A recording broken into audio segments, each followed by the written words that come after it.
नमस्कार दोस्तों, घरेलू टोटके चैनल में आपका बहुत बहुत स्वागत है। दोस्तों, आज मैं इस वीडियो में हरतालिका तीज की पूजा विधि और व्रत कथा प्रस्तुत कर रही हूँ।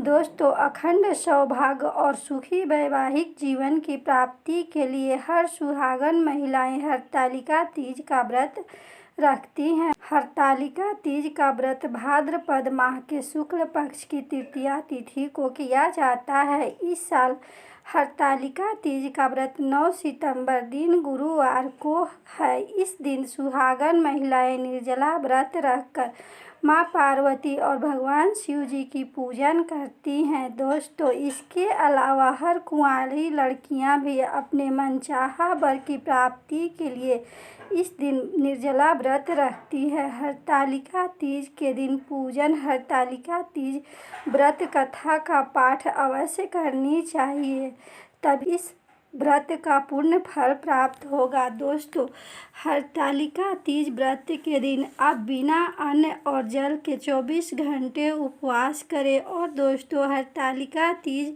व्रत के दिन आप सुबह प्रातः स्नान करें। स्नान करने के बाद आप इस दिन लाल, पीले, हरे वस्त्र पहने, लेकिन दोस्तों इस दिन नीले, बैंगनी और काले वस्त्र भूलकर गलती से भी इस दिन ना पहने। उसके बाद इस दिन सबसे पहले आप भगवान शिव जी और माता पार्वती का ध्यान करते हुए इस व्रत का संकल्प अपने मन में कर ले। और इस दिन पूजा करने के लिए सुबह का समय बहुत ही अच्छा होता है, नहीं तो फिर शाम के समय प्रदोष काल में आप भगवान शिव और माता पार्वती की पूजन करें। इसके लिए आप भगवान शिव जी और माता पार्वती तथा भगवान गणेश जी की प्रतिमा बालू की रेत से बनाएं और फिर उनकी प्रतिमा एक चौकी पर लाल या पीली कपड़ा बिछाकर वहां पर स्थापित कर दें और उनके सामने अक्षत से अष्टदल कमल की आकृति बनाकर उस पर एक कलश में जल भरकर उसमें एक सुपारी, अक्षत और एक सिक्के डालकर उस कलश की स्थापना करें और उसके ऊपर आप आम के पत्ते लगाकर उस पर एक नारियल रख दें और प्रतिमा के समक्ष आप एक पान के पत्ते पर चावल रखें। उसके बाद माता पार्वती, भगवान गणेश जी और भगवान शिव जी को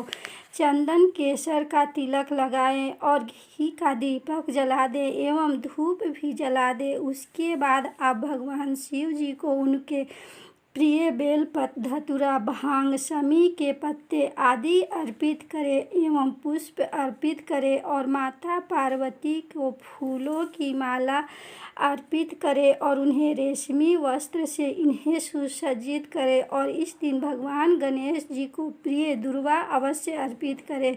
इस दिन भगवान गणेश जी और माता पार्वती को पीले चावल और शिव जी को सफ़ेद चावल इस दिन अर्पित करें। इससे आपके घर में अन्न धन की कभी भी कमी नहीं होगी। उसके बाद आप इस दिन माता पार्वती जी को 16 श्रृंगार की सामान अर्पित करें और वस्त्र भी अर्पित करें और भगवान गणेश जी और शिव जी को जनेऊ इस दिन अवश्य अर्पित करें। सभी देवी देवताओं का स्मरण करते हुए इस दिन उन्हें लाल मौली का गठबंधन करें। इससे माता पार्वती जी के समक्ष एक सुपारी में लाल धागा लपेटकर उस पर सुपारी को चौकी पर रख दे और उसे अक्षत, कुमकुम, केसर, पुष्प आदि उस पर अर्पित करके दीप धूप दिखा दे। उसके बाद उस सुपारी को आप जहाँ पर धन रखते हैं उस स्थान पर रख दे। दोस्तों, ऐसा माना जाता है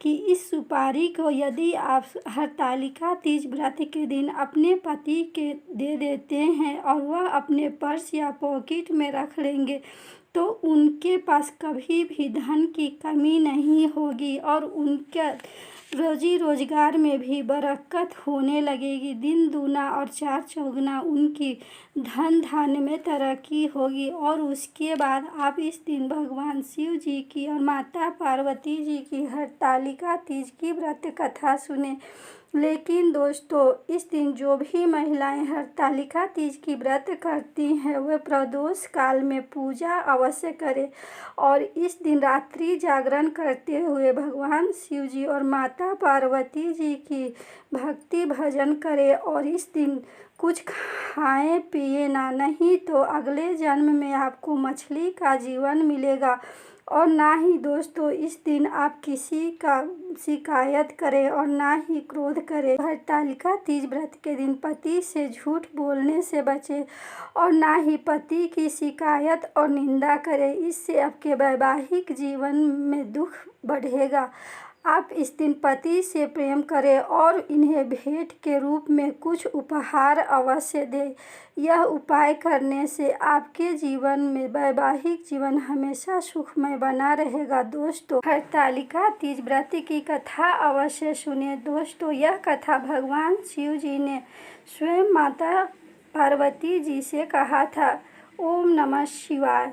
पुराणों में वर्णित कथा के अनुसार देवी सती ने पुनः शरीर धारण करके माता पार्वती के रूप में हिमालय राजा के परिवार में जब जन्म ली थी, तब वह अपनी पुत्री का योग्य वर देखकर हिमालय ने माता पार्वती का विवाह भगवान विष्णु जी से करने का निश्चय कर लिए थे।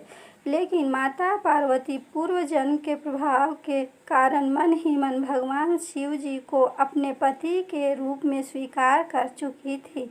हालांकि भगवान शिव माता सती की मृत्यु के बाद से तपस्या में लीन थे और एक बार फिर बैरागी हो चुके थे। माता पार्वती की मनोदशा और उनके पिता के निश्चय से उत्पन्न हुए असमंजस को दूर करने के लिए पार्वती जी की सखियों ने उनका हरण कर लिया था और उन्हें हिमालय की कंदराओं में छिपा दिया था। माता पार्वती ने हिमालय की गुफा में रहकर भगवान शिव जी को पाने के लिए 1000 वर्षों तक कठोर तप किया और उनकी कठोर तपस्या ने अंततः भगवान शिव जी को अपना वैराग्य तोड़ने पर विवश कर दिया था। माता पार्वती को पत्नी के रूप में भगवान भोलेनाथ ने भाद्रपद की शुक्ल पक्ष की तृतीया तिथि को स्वीकार किया था। सखियों द्वारा हरण किए जाने के कारण इस दिन हरतालिका के नाम से जाने लगा और कुंवारी लड़कियों के लिए मनचाहा वर और सुहागन महिलाएं अखंड सौभाग्य पाने के लिए इस हरतालिका तीज का व्रत पूरे आस्था और विश्वास श्रद्धा के साथ रखने लगी, जिससे उनका वैवाहिक जीवन बहुत ही खुशहाल रहता है। जो भी यह व्रत करता है उसके जीवन में कभी भी दुख नहीं आता है, उसके दाम्पत्य जीवन हमेशा खुशियों से भरा रहता है। दोस्तों, इस व्रत की कथा सुनने के बाद आप भगवान शिव जी और माता पार्वती जी की आरती करें और आरती करने के बाद इस दिन आप चंद्र निकलने पर अर्घ्य दें। अर्घ्य देने के बाद आप अपने पति का पैर छुए और बड़े जनों का भी आशीर्वाद इस दिन आप लें। तो इस दिन ऐसा करने से आपके पारिवारिक जीवन हमेशा खुशहाल बने रहेगा। और दोस्तों, इस दिन माता पार्वती को खीर का भोग लगाएं और उसी खीर को इस दिन अपने पति को खिलाएं। इससे आपके पति और आपके जीवन में हमेशा मधुर प्रेम बना रहेगा। दोस्तों, इसके बाद आप गौ माता को इस दिन रोटी पर थोड़ा सा खीर रखकर गौ माता को इस दिन अवश्य खिलाएं। दोस्तों, भोलेनाथ और माता पार्वती तथा भगवान गणेश जी की कृपा से कभी भी कोई बाधा या परेशानी नहीं होगी। हर कष्ट आपके जीवन से दूर रहेगा और आपके जीवन में भोलेनाथ की कृपा सदा बनी रहेगी तथा आप हमेशा अखंड सौभाग्यवती बनी रहेंगी। दोस्तों, वीडियो को लाइक शेयर एंड सब्सक्राइब करें। धन्यवाद।